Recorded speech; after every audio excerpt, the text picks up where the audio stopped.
Hello दोस्तों, एक बार फिर से स्वागत है आपके अपने भरोसेमंद यूट्यूब चैनल पर। पेंशन धारकों के लगातार दबाव व संसदीय समिति की सिफारिशों के चलते पेंशन को लेकर केंद्र सरकार का शानदार धमाका। पेंशन में हर साल 1% की बढ़ोतरी को लेकर पेंशन भोगी मंच ने प्रधानमंत्री जी को भेजा था मांग पत्र। आखिरकार आगामी लोकसभा चुनाव को मद्देनजर रखते हुए लंबे समय से चली आ रही पेंशन धारकों की पेंशन बढ़ोतरी की मांग को लेकर, 18 माह बकाया एरियर भुगतान को लेकर, रिटायर्ड पूर्व सैनिकों की पेंशन संशोधन को लेकर, पेंशन हर 5 साल में बढ़ोतरी को लेकर, न्यूनतम वेतन न्यूनतम पेंशन में बड़े उछाल को लेकर, पेंशन एरियर जारी करने को लेकर, ग्रेजुएटी राशि बढ़ोतरी को लेकर, रेल पेंशन धारकों की पेंशन को लेकर और फिक्स मेडिकल अलाउंस को लेकर अभी बड़ी खुशखबरी निकल कर आ चुकी है।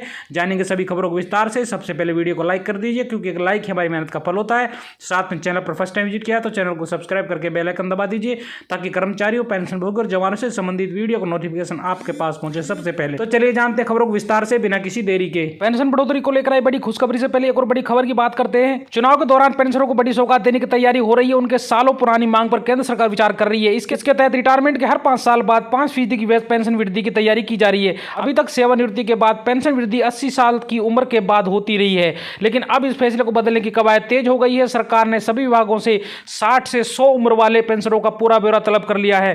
भारत सरकार के कार्मिक लोक शिकायत पेंशन मंत्रालय ने सभी केंद्रीय विभागों को लोकसभा स्टैंडिंग कमेटी की 110वीं रिपोर्ट का हवाला देकर कहा कि पेंशनरों एसोसिएशन की हर 5 साल में पेंशन वृद्धि की मांग पर विचार करने की सिफारिश की है। इसलिए पेंशन और फैमिली पेंशन में हर 5 वर्ष बाद 5, 10 और 15% की वृद्धि के परिप्रेक्ष्य में ब्यौरा बनाया जाना है। केंद्र सरकार के विभागों से 65 से 70, 70 से 75, 75 से 80, 80 से 85, 85 से 90, 90 से 95, 95 से 100 और 100 साल से ऊपर वाले पेंशनरों की संख्या बिना डीए के बीते दिसंबर में किस उम्र में कितनी पेंशन का भुगतान किया जा रहा है, साथ ही डीए के साथ कितनी पेंशन दी जा रही है, उसकी अलग अलग बिंदुवार रिपोर्ट तलब की है। माना जा रहा है कि 5% की वृद्धि मूल वेतन के आधार पर हो सकती है। रिटायरमेंट के बाद जिन्होंने पेंशन बेच दी है, 5% की वृद्धि में वो भी शामिल रहेंगे।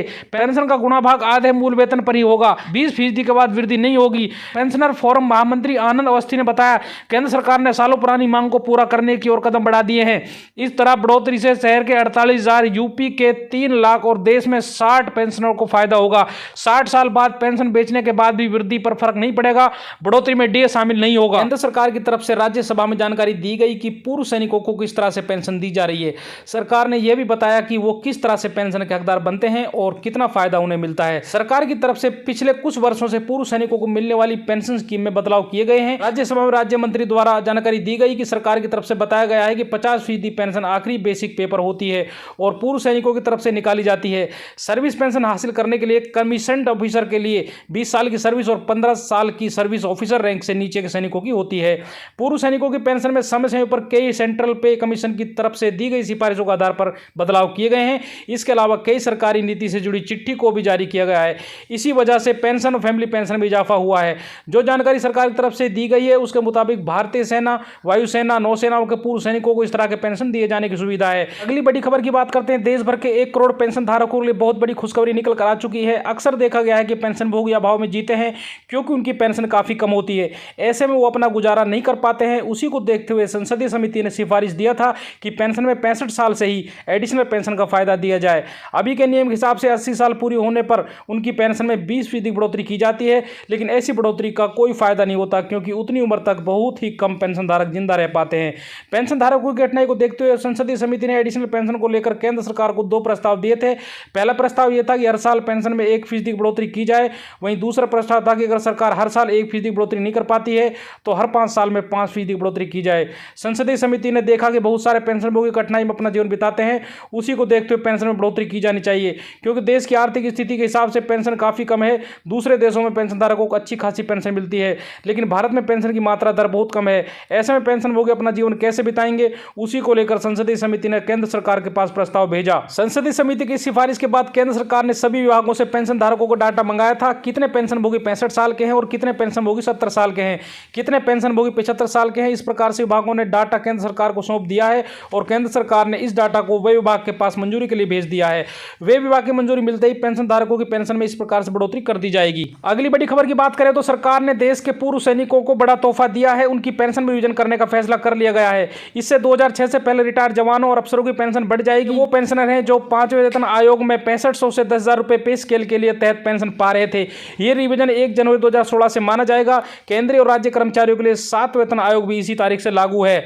All India audit and accounts association के assistant secretary general Harishankar Tiwari ने जी बिजनेस डिजिटल को बताया कि उसके उसके उन पेंशनरों को ज़्यादा फायदा होगा जिनकी रिटायरमेंट के वक्त सैलरी 17,000 रुपये से कम थी। केंद्र सरकार के पर्सनल डिपार्टमेंट ने जुलाई 2019 में यह आदेश जारी किया था। इसके बाद Prayagraj district principal controller of defence account ने इस डिफेंस डिपार्टमेंट में लागू करने को कहा। इस रिवीजन में पेंशन के साथ परिवार पेंशन भी शामिल है। इसमें 46 रुपये की ग्रेड पे को कॉरस्पॉन्डिंग ग्रेड पे माना गया है। यह संशोधन उन पेंशनरों के लिए है जो 5 वेतन आयोग के तहत सैलरी पर रिटायर हुए थे। मोदी सरकार ने महिला केंद्रीय कर्मचारियों को बड़ी राहत दी है। महिला सरकारी कर्मचारी अब अपने बच्चों को फैमिली पेंशन के लिए नॉमिनेट कर सकती हैं। पुराने नियम के तहत कोई भी महिला कर्मचारी पति को ही नॉमिनेट कर सकती थी। सरकारी कर्मचारी के निधन के बाद सबसे पहले फैमिली पेंशन स्पाउस को यानी पति या पत्नी को मिलता था। उसके बाद बच्चों को फैमिली पेंशन मिलने की बारी आती थी। कार्मिक लोक शिकायत एवं पेंशन मंत्रालय ने बताया कि सीसीएस रूल्स 2021 के नियम 50 के सब रूल 9 के मौजूदा प्रावधान के मुताबिक यदि किसी मृत सरकारी कर्मचारी पेंशनभोगी के पति पत्नी परिवार में है तो पहले पति या पत्नी को पारिवारिक पेंशन दी जाती थी। मृतक सरकारी कर्मचारी पेंशनभोगी के पति या पत्नी पारिवारिक पेंशन के लिए अपात्र होंगे हैं। ड्यूटी के दौरान बलिदान होने वाले अग्निवीर के परिजनों को सामान्य सैनिकों की तरह पेंशन और अन्य सुविधाएं मिलनी चाहिए। संसदीय समिति ने यह सिफारिश की है। मौजूदा प्रावधानों के अनुसार ड्यूटी के दौरान बलिदान होने वाले अग्निवीर के परिजनों को अभी सामान्य सैनिकों की तरह सुविधाएं नहीं मिलती है। रक्षा विभाग की संसदीय समिति ने अपनी ताजा रिपोर्ट में कहा कि परिजनों के दुख को ध्यान में रखते हुए समिति सिफारिश करती है कि ड्यूटी के दौरान बलिदान होने वाले अग्निवीर के परिजनों को भी वही फायदे सुविधाएं मिलनी चाहिए जो सामान्य सैनिकों के परिजनों को मिलते हैं। जून 2022 में सरकार ने सेना की 3 सेवाओं में अग्निपथ योजना की शुरुआत की थी। इस योजना के तहत युवाओं को सेनाओं में शॉर्ट टर्म के लिए शामिल किया जाता है। अग्निवीर योजना का मकसद सेना की तीनों अंगों में औसत उम्र को कम करना है। अग्निवीर योजना के तहत 17 साल से लेकर 21 साल तक के युवाओं को सेना में तीनों अंगों में सेवा करने का मौका मिलता है। अग्निवीर योजना के तहत भर्ती होने वाले 25% युवाओं को सेना में स्थायी कमीशन दिया जाता है। संसदीय समिति ने ड्यूटी के दौरान जान गंवाने वाले सैनिकों को मिलने वाले अनुग्रह राशि हर वर्ष में 10 लाख रुपए बढ़ाने की सिफारिश की है।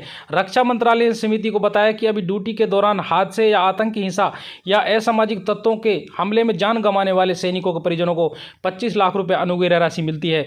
वहीं सीमा पर झड़प या आतंकियों से मुठभेड़ में या फिर समुद्री लुटेरों के साथ मुठभेड़ में जान गंवाने वाले सैनिकों को अभी 35 लाख रुपए की अनुग्रह राशि मिलती है। वहीं युद्ध के दौरान दुश्मन के हमले में बलिदान होने वाले सैनिकों को 45 लाख रुपए की अनुग्रह राशि मिलती है। संसदीय समिति ने अपनी सिफारिश में कहा कि सरकार को अनुग्रह राशि हर वर्ग में 10-10 लाख रुपए बढ़ाने पर गंभीरता से विचार करना चाहिए। साथ ही इसकी न्यूनतम राशि 35 लाख रुपए और अधिकतम राशि 55 लाख रुपए होनी चाहिए। डीए बढ़ोतरी के लेकर आई बड़ी खबर की बात कर लेते हैं। केंद्रीय कर्मचारियों को फरवरी महीने के अंत तक बड़ी खुशखबरी मिल सकती है। केंद्र सरकार के कर्मचारियों को अभी 46% की दर से महंगाई भत्ता मिल रहा है। इस बार उम्मीद है कि सरकार फिर महंगाई भत्ता बढ़ाकर 4% कर सकती है। अगर ऐसा होता है तो डीए बढ़कर 50% हो जाएगा। महंगाई भत्ते में कितनी बढ़ोतरी होती है ये एएसपी इंडेक्स के डाटा पर निर्भर करता है। कर्मचारी बजट के बाद से डीए बढ़ने की उम्मीद लगा रहे हैं। सरकार जल्दी इसकी घोषणा करेगी। अगर सरकार कर्मचारी को महंगाई भत्ता बढ़ाकर 50% करती है तो कर्मचारियों की सैलरी और भत्तों में बड़ा इजाफा देखने को मिल सकता है।